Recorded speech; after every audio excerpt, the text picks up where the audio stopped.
इस लेक्चर में दो चीजों को समझेंगे, व्हाट इज एयर ट्रांसपोर्ट और साथ में ट्रांस कॉन्टिनेंटल एयर रूट्स। ये दो टॉपिक्स इस वीडियो में कवर करने वाले हैं। जैसे मैंने आपको लैंड ट्रांसपोर्ट में रोडवेज और रेलवेज को बताया था, वाटर ट्रांसपोर्ट में इनलैंड वाटरवेज और इंटरनेशनल सी रूट्स को बताया था, इसी तरह से आज एयर ट्रांसपोर्ट को भी समझेंगे और साथ में ट्रांस कॉन्टिनेंटल एयर रूट्स को भी पढ़ेंगे। सबसे पहले एयर ट्रांसपोर्ट। बुक के according it is the fastest means of transport but is very costly. देखो सबसे तेज, अगर आपको दो पॉइंट्स के बीच में, दो शहरों के बीच में या फिर दो कंट्रीज के बीच में आपको ट्रेवल करना है, तो सबसे तेज, सबसे फास्टेस्ट जो हमारे पास ऑप्शन अवेलेबल है दैट इज एयर ट्रांसपोर्ट। इससे ज्यादा तेज आप किसी भी मोड के साथ नहीं पहुंच सकते हो, तो सबसे फास्टेस्ट है, बट इसका डीमेरिट क्या है, बहुत ज्यादा कॉस्टली है ये। मतलब ट्रांसपोर्टेशन के जितने भी साधन आपके पास अवेलेबल हैं, सबसे ज्यादा पैसा किस पे खर्च होने वाला है, एयर ट्रांसपोर्ट में, ठीक है, हवाई यात्रा में। Air transport has brought connectivity revolution in inhospitable deserts, mountains and snow fields where other means of transport are not reachable।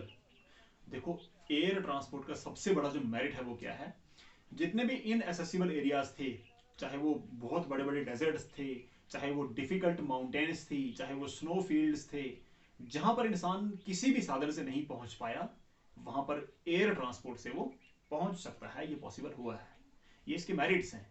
But demerit सिर्फ क्या है, इसकी मेंटेनेंस, इसकी कंस्ट्रक्शन और इस पर जो एक्सपेंडिचर आता है वो बहुत ज़्यादा होता है और इसको डेवलप करना बहुत मुश्किल होता है, ठीक है।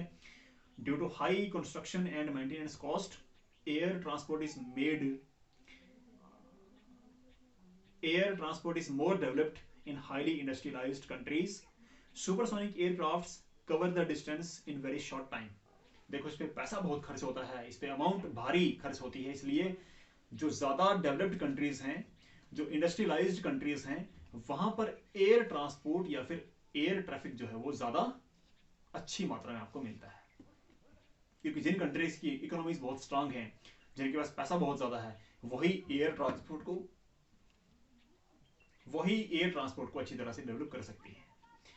और जो सुपरसोनिक एयरक्राफ्ट होते हैं वो बहुत लंबे डिस्टेंसेस को बहुत कम टाइम में कवर कर लेते हैं। तो मैंने आपको दो तीन मेरिट्स बताए हैं एयर ट्रांसपोर्ट के। पहली बात तो ये बहुत फास्ट होता है, और जिन एरियाज पर हम किसी भी मोड से नहीं पहुंच पाते हैं वहां पर हम एयर ट्रांसपोर्ट से पहुंच सकते हैं। डीमेरिट इसका सिर्फ ये है कि इसकी कंस्ट्रक्शन, मेंटेनेंस कॉस्ट बहुत ज्यादा होती है और फ्यूल पर बहुत ज्यादा पैसा खर्च किया जाता है। आगे बात आती है इंटर कॉन्टिनेंटल एयर रूट्स या फिर ट्रांस कॉन्टिनेंटल एयर रूट्स। देखो जैसे जो हाईवे पूरे कॉन्टिनेंट्स को कवर करते हैं उनको ट्रांस कॉन्टिनेंटल हाईवेज बोला जाता है, इसी तरह से पूरे कॉन्टिनेंट्स को कवर करने वाली रेलवे लाइंस को ट्रांस कॉन्टिनेंटल रेलवेज कहा जाता है। सिमिलरली जो एयरलाइंस डिफरेंट कॉन्टिनेंट्स को आपस में कनेक्ट करते हैं उनको इंटर कॉन्टिनेंटल एयर रूट्स कहा जाता है। इसमें लिखा है USA accounts for 60% of Airways of the world. देखो दुनिया में जितनी भी फ्लाइट्स चलती हैं, जितना भी एयर ट्रैफिक होता है, उसका 60% अकेले यूनाइटेड स्टेट्स ऑफ अमेरिका में हैंडल किया जाता है या फिर उसमें मिलता है। आप यहां से अंदाजा लगा सकते हो कि ये कंट्री कितनी एडवांस है, कितनी अमीर है, इसकी इकोनॉमी कितनी स्ट्रांग है और यहां पर एयर ट्रैफिक कितना ज्यादा डेवलप्ड है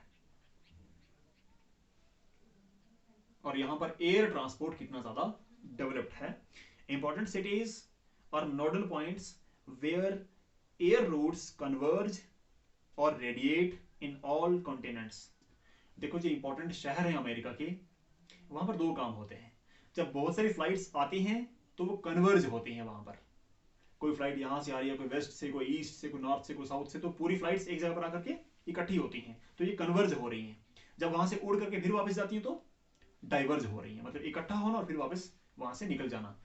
तो जो इंपॉर्टेंट शहर हैं यूनाइटेड स्टेट्स के, वो कन्वर्जन और डाइवर्जन पॉइंट्स का काम करती हैं, रेडिएशन का काम करती हैं एयर ट्रैफिक के लिए। Africa, Asiatic part of Russia and South America lack in air services. देखो कुछ ऐसे एरियाज हैं जहां पर एयर सर्विसेज इतनी ज्यादा डेवलप्ड नहीं है, एयर सर्विसेज इतनी ज्यादा डेवलप्ड नहीं है। कौन कौन से पार्ट्स हैं ये? अफ्रीका कॉन्टिनेंट में एयर ट्रांसपोर्ट ज्यादा डेवलप्ड नहीं है। इनफैक्ट वहां पर बाकी जो मोड्स ऑफ ट्रांसपोर्ट हैं वो भी कम डेवलप्ड ही हैं, हमने पढ़ा पहले भी। इसके साथ Africa, Asiatic part of Russia का जो एशिया वाला पार्ट है उसमें भी एयर ट्रैफिक एयर ट्रांसपोर्ट कम मिलता है। Africa, Asiatic part of Russia and South America lack in air services. Sparser population और लिमिटेड लैंड मास और लो इकोनॉमिक डेवलपमेंट। देखो कुछ एरिया ऐसे हैं जहां पर एयर ट्रैफिक या फिर एयर ट्रांसपोर्ट आपको बहुत कम मिलता है या फिर लेस डेवलप्ड है। कुछ रीजन्स के यहाँ पर नाम लिए हैं। अफ्रीका बड़ा कमजोर है या फिर अंडर डेवलप्ड है। इसके साथ साथ रशिया का जो एशियाटिक पार्ट है, जो रशिया एशिया कॉन्टिनेंट में आता है, वहां पर भी एयर ट्रैफिक कम मिलता है। और साथ साथ में साउथ अमेरिका के कुछ पार्ट्स। तो इस तरह से मैंने आपको इस लेक्चर में क्या समझाया कि एयर ट्रैफिक या फिर एयर ट्रांसपोर्ट सबसे फास्टेस्ट मोड ऑफ कम्युनिकेशन है, मोड ऑफ ट्रांसपोर्टेशन है। बट इसको मेंटेन करने में बहुत ज़्यादा पैसा खर्च होता है और ये बहुत ज़्यादा कॉस्टली रहता है। और इंटर कॉन्टिनेंटल एयर रूट्स वो होते हैं जो अलग अलग कॉन्टिनेंट्स को आपस में कनेक्ट करते हैं, जोड़ते हैं। तो ये था हमारा आज का topic, air transport and intercontinental air routes. Doubts को आप कमेंट सेक्शन में पोस्ट कर सकते हो, और कोई भी आपको अगर इंप्रूवमेंट चाहिए लेक्चर्स के अंदर, उसके लिए भी आपके सजेशंस मोस्ट वेलकम है।